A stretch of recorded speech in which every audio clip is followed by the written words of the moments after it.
Hey everybody, it's Brandon Gingelbach. I'm president of the Fort Worth Chamber of Commerce. Thank you so much for joining us this afternoon for Leaders Online, our virtual learning series during the COVID-19 epidemic that we're all facing.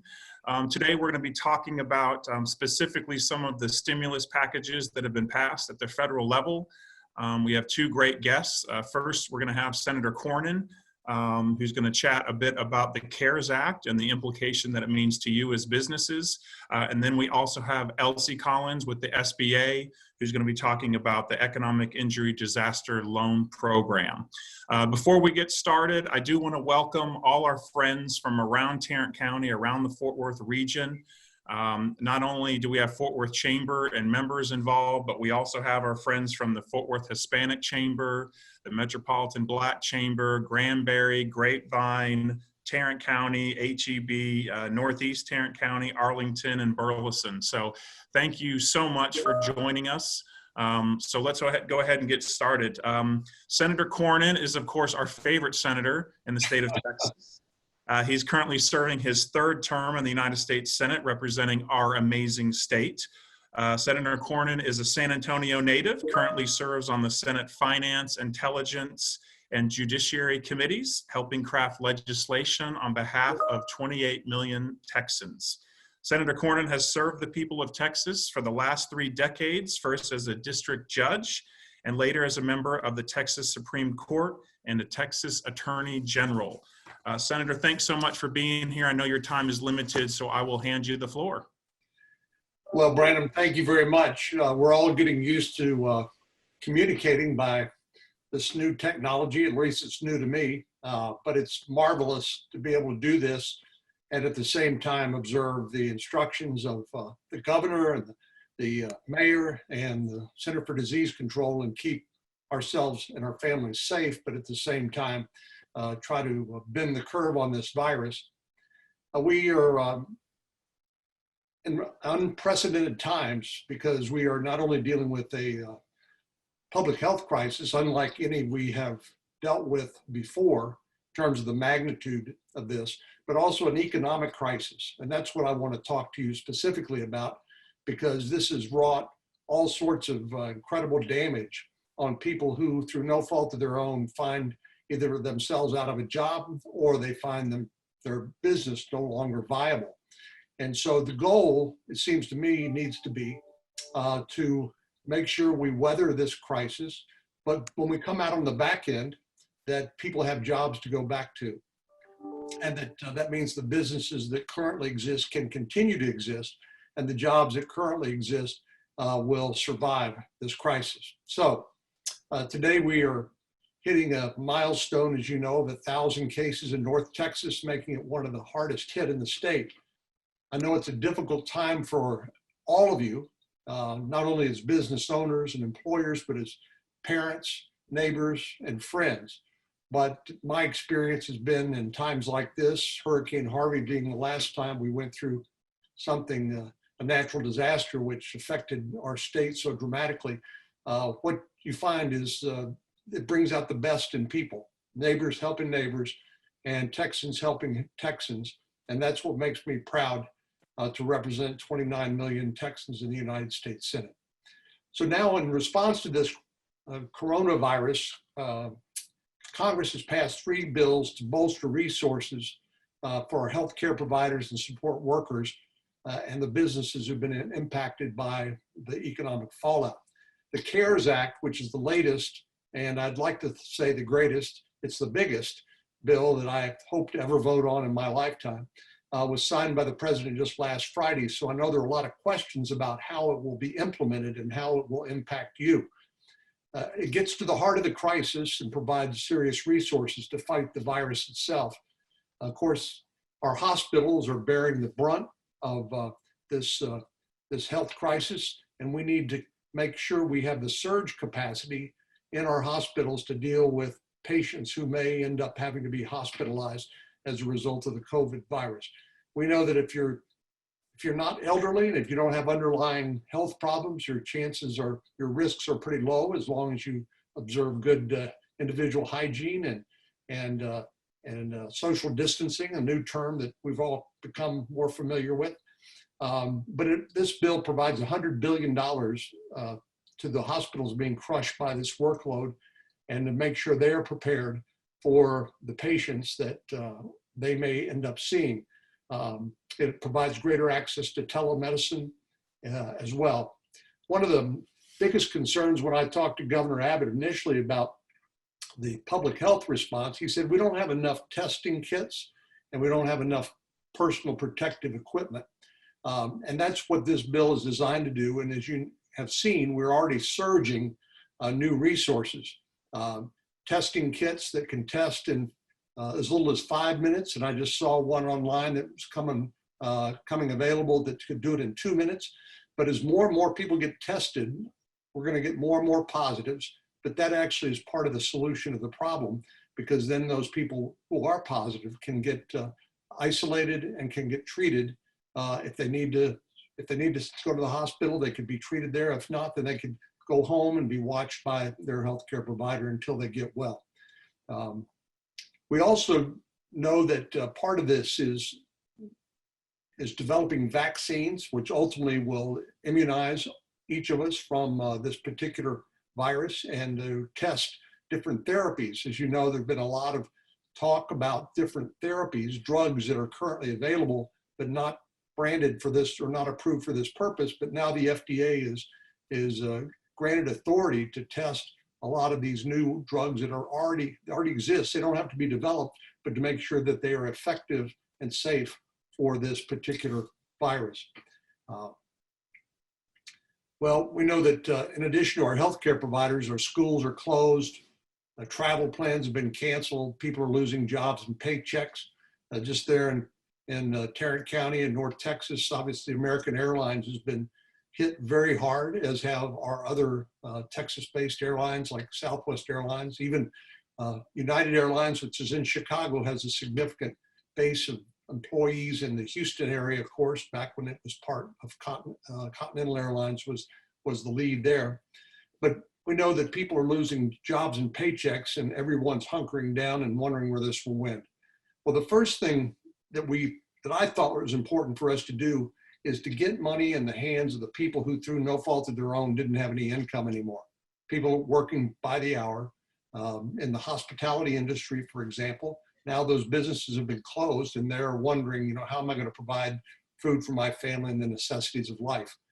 Well, under this bill, a family of 4 earning up to $150,000 a year could receive up to $3,400.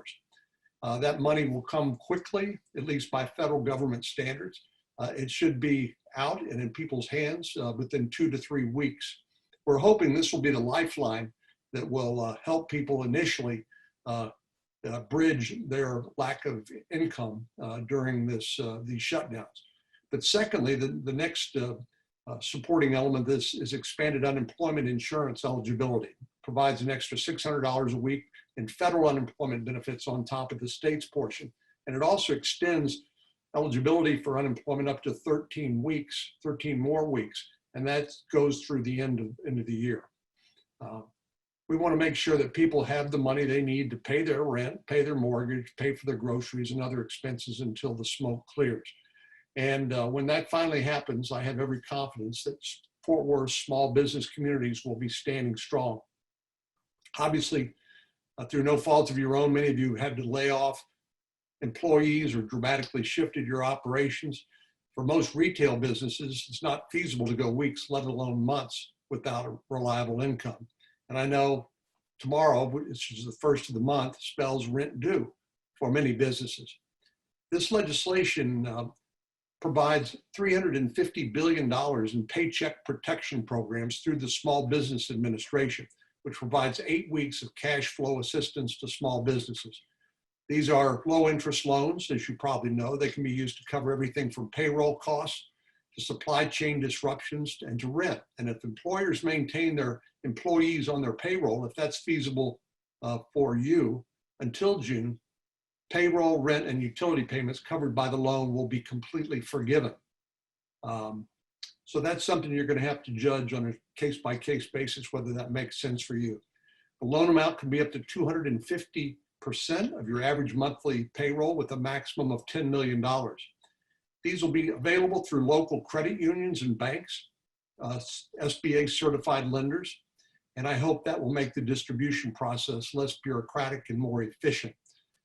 I know getting cash in hand as soon as possible is important, so businesses that have applied for SBA loans can request an emergency advance of up to $10,000.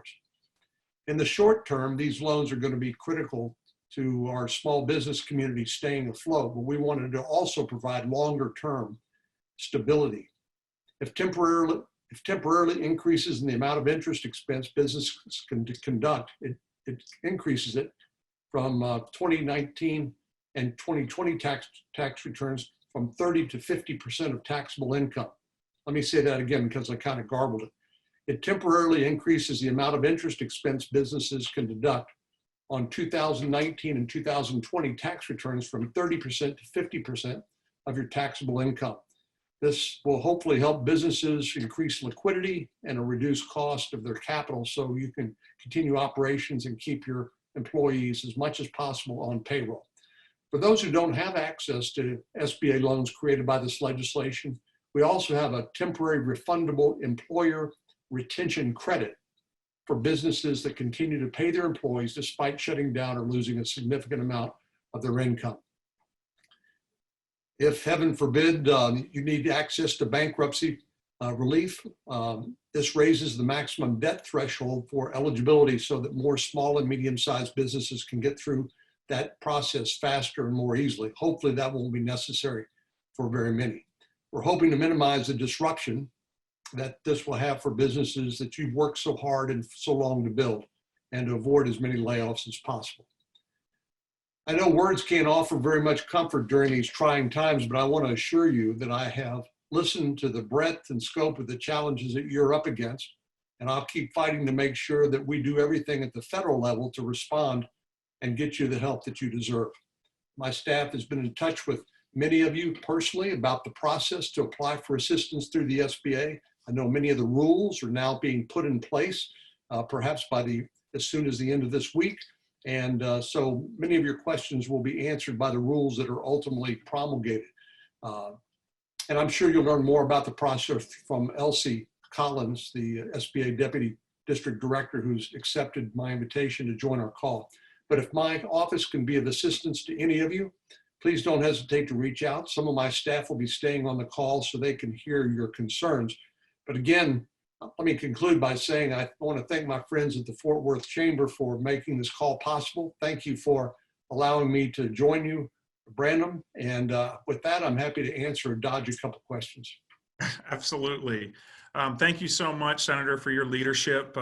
We've had a tremendous response to questions, over 30 questions.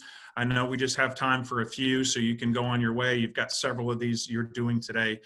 The first question comes from Terry Smith with Simmons Bank. Terry says, I have read the economic stimulus need could be upwards of $5 trillion if the virus is not contained this summer. What is the appetite of the President and Congress to expand the current program if needed? Well, this is the third bill that we passed, and I'm confident there will be a fourth of some sort. I hope it is not a politicized wish list of things that people are trying to take advantage of during this crisis, but rather things that we need to provide relief to Americans and hardworking Americans and our businesses. But obviously, we just got this one out the door. It was just signed by the President, so we'll be listening to you and others on how you're experiencing the implementation of this, because I'm sure when you do something this big and this fast, that there are going to be some gaps, there are going to be some unintended consequences, and those are the sorts of things that I think should be reasonably considered in a fourth installment for the legislation. But this is obviously an emergency situation. Our nation always pulls together on a nonpartisan basis during emergencies like 9/11, like the Great Recession of 2008, and I expect that we will experience that same sort of unity and neighbor helping neighbor. So we don't know what's going to happen in terms of the virus, but we're going to be reevaluating this on a hourly and daily basis, and we will respond as necessary. Thank you. Next question is from Mike Scott at the Granbury Chamber. Mike says, we have hundreds of small business owners who struggle every day with decisions affecting their businesses and the well-being of their employees. The CARES Act is a wonderful, well-publicized tool, but due to its recent passage, it's still a bit pie in the sky for the end user. Local banks have little or no information on the programs, and even small business development centers are struggling. Most are recommending EIDL, which of course is Economic Injury Disaster Loans, because it's the only viable tool currently available. When should we realistically expect to see actionable information and applications from SBA about CARES Act loan programs? Well, I think you'll begin to see that in the next few days, hopefully, but no later than by the end of the week. You can just imagine our nation is on a war footing, and we are having to surge both resources and capacity, both on a public health and an economic front, unlike anything we've done in my lifetime. And so bear with us, but we are going to continue to keep our foot on the gas pedal. But if you don't get the help that you need or the instructions that you need in order to figure out how to comply with this quickly, that's where we want to be by your side and work with you, including with the administration and the Small Business Administration, your local bank and your credit union, to make sure you can get access to the credit that you need as soon as possible. Great. Thank you, Senator. One last one. A lot of the questions we're getting from our members regard the technical requirements of receiving SBA loans, the technical requirements of loan forgiveness program. What is the best way for each business to figure out the specifics in relation to their individual situation? Well, one of the things that we did is made sure that small business service centers were available to work with local businesses. We understand there's going to be a lot of questions, a lot of uncertainty, a lot of paperwork. Our goal is to reduce the paperwork to a minimum and reduce the uncertainty. We know that running a business is hard enough without trying to do it during a pandemic.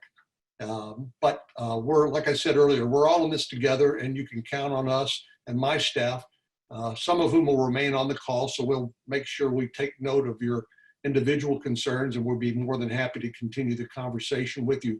But I think this is a really unprecedented speed for Congress. This is kind of warp speed. And like I said, we know there's going to be some gaps, some unmet needs, and some hiccups along the way. But our goal is to stand there with you and work our way through this in a way that allows all of us to come out of this on the backside of this virus, having defeated it, but also making sure that our jobs and our economy continue to prosper after this historic challenge.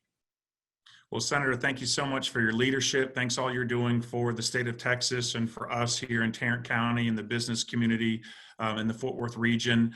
I know you have to go. You've got several things going on throughout the state of Texas today. So thanks for joining us. Thanks for your leadership. And I know we'll get through this together.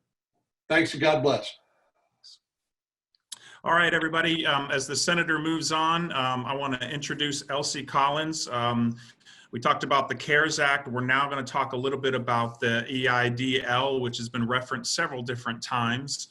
The Economic Injury Disaster Loan was introduced a few weeks back. A lot of tweaks have been made to this program, not the program itself, but maybe the administration and some of the efficiency.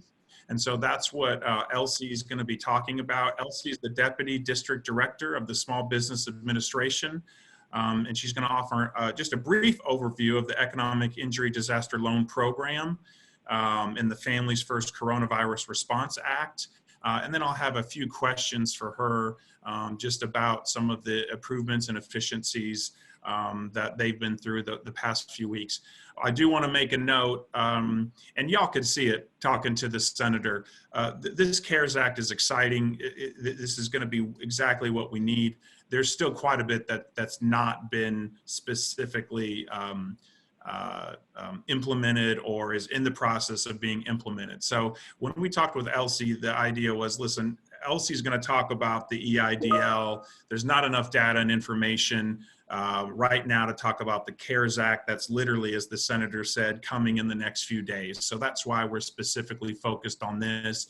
But as we've always been at the Chamber, we'll make sure that as that data is released, we'll have Elsie back on to be able to talk a bit more about the brass tacks of the CARES Act. So with that, Elsie, thanks so much for being here. Maybe offer a brief overview of the EIDL, and then from there, I got a few questions about what you all have been up to as it relates to that. Okay, good afternoon. Thank you so much for having me. I appreciate the opportunity to take a few minutes to speak about the Economic Injury Disaster Loan Program. First of all, the Economic Injury Disaster Program has been a while. It's been around for a while. It's part of the disaster programs that we have when there is a national disaster. And so what we've done here is made the Economic Injury Disaster Loan Program available for COVID-19. And it's a working capital loan, which means it will cover a lot of the expenses that businesses have when they're running their business. And because of the interruption of COVID-19 and the income is not coming in, people aren't coming, but some of those expenses still have to be paid, and that's the payroll, whether it's your light bill, debts and liabilities, they still have to be paid. And so the Economic Injury Disaster Loan, which is the EIDL program, allows for a low-interest loan for those funds to go toward payment of those expenses. It's still, a loan where we're going with a 30-year term. That's a little bit different than normally. It's up to 30 years, but for COVID-19, it's a 30-year term, 3.75%. Payments, it's 11-month deferment, so payments will not start until 12 months after the first disbursement. They made some changes to the program with regard to advancing some funds. So now, with the application, with the Economic Injury Disaster Loan, once it's actually approved, there's an advancement of the first $10,000 that will go out within 3 to 5 days of it actually being approved. That's a new component that has not always been present with the Economic Injury Disaster Loans, but it's strictly there as a result of COVID-19 and to get funds out as quick as possible. We have a disaster processing center in Fort Worth, Texas, so that's where all of the loans are processed. For this particular disaster, our administrator has went out and helped the disaster leadership to put in some new programs to look at it on a larger scale, so it will be able to accommodate the numbers that are actually coming in. What you'll see over the last couple of days, a lot of people that may have went to the site this week noticed a brand new site, and so that site has been streamlined significantly. We had some hiccups early on because basically the site was not built for the thousands and thousands of applicants hitting that site all at one time. So there has been a significant amount of improvements to the site. It's a little bit smoother, not requiring as many documents as before, not uploading a whole lot, and so they've kind of meshed it together. By the end of the week, we should have a little bit more information on some of the other programs, but we are getting a lot of questions that are actually coming in, and we try to answer the questions and emails that are actually coming into the district office. There is that 1-800 number if you go to the site, and that's our 800 number that is a customer service center, and they are answering those questions. But in that first week or so, everybody was calling the hotline, and you got a number of calls, and they were on there for a while. So people's like, hey, I'm going to call my district office. And so you call your district office, we're going to answer the phone, and or if you leave a message, we're going to try to get back and answer the question. So we've got a number of questions that are coming in terms of where do I start? Where do I start? And we direct them to the SBA website. And you have people that, for a period last week, when they brought the system down on Wednesday, it was down all day Wednesday, and it came up Wednesday with a new look, and people were uploading documents. It was a little bit easier, and that was on Wednesday afternoon, Thursday, and Friday.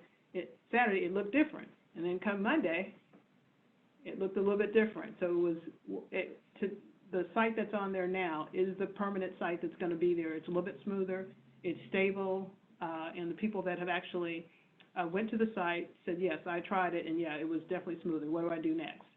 And so we kind of, when they are calling into the 800 number or calling into our office, we're trying to direct them really in terms of really what their next steps are. And we're just answering a lot of questions in terms of what can I use the money for, and how long does it take, and things like that. So I'll break and let you ask your questions. I know I've kind of maybe covered some of that, but I wanted to go ahead and put that out there. No, you have. You've done a great job with that. I think that's the big thing that I wanted to communicate from what I've heard is that the website has been completely revamped, and what once was a very laborious process of trying to do this has really become a lot more efficient. So for people that haven't gone to the website and checked it out, that's a really big deal. I think the other thing I was curious, and you alluded to this a little bit, what are sort of the top frequently asked questions that you all are receiving when people are contacting you? The top question is, the first one is, we're still getting, the calls are kind of varying over since the beginning in terms of, okay, what do I do next? Or where do I go? A lot of people that are calling in, still, they heard about SBA, but they did not have the SBA, the website of actually where to go. So right now, we are telling everybody to go to the SBA.gov website, and that's where we're trying to post all the information about COVID-19. So we'll have some information that's going to, anything that has to do with COVID-19, we're actually posting on the website. And I got an email a few minutes ago, and I looked away because there was some information that was posted by the Treasury Department that our leadership that we had been waiting on the payroll protection. So that's another call this week. It was a payroll protection. A lot of people want to know about that. That was a big question this week. Probably about 60 or 70% of the calls that have come in these first 2 days have been about the payroll protection, which is under the CARES Act. And that's the information that we will actually have by the end of the week that the senator was talking about. So we'll have that information and be able to pass it out to our lenders.